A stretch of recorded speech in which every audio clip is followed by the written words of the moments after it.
పాలనకు రాష్ట్ర ప్రజలు చరమగీతం పాడారని వైసీపీకి ప్రజలు చావుదెబ్బ కొట్టారని తెలుగుదేశం పార్టీ సీనియర్ నాయకులు మాజీ ఎమ్మెల్యే బైరెడ్డి రాజశేఖర రెడ్డి అన్నారు.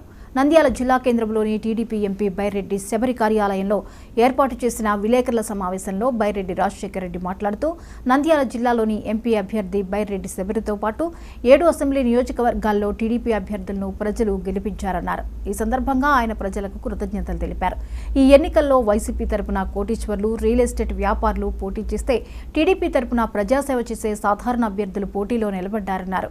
వైసీపీ నాయకులు చేసిన రౌడీయిజం, భూదందాలు చేసిన వీరికి ప్రజలు బుద్ధి చెప్పారన్నారు. 7 నియోజకవర్గాల్లో వైసీపీని మట్టి కరిపించి టీడీపీ అభ్యర్థులు స్వీప్ చేశారన్నారు.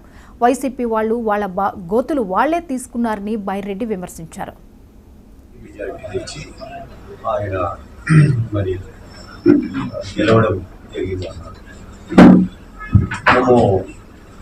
చూస్తే ఆ రోజు భూమనాయుడు ఒకసారి, ఆ తర్వాత శబరమ్మ తెలుగుదేశం పార్టీ తరఫున ఒక మహిళ మొట్టమొదటిసారి కూడా ఈ రకంగా తెలుగుదేశం పార్టీ ఇక్కడ 2వసారి విజయాన్ని సాధించడం చెప్పి ఒక చరిత్ర.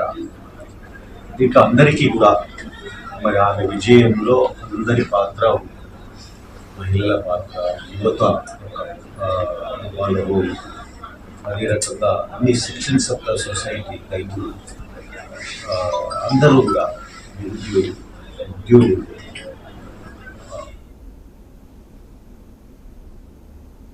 ఇవి ఇప్పటివరకు అప్డేట్స్. మరిన్ని అప్డేట్స్తో మళ్ళీ కలుద్దాం. Keep watching 99 TV.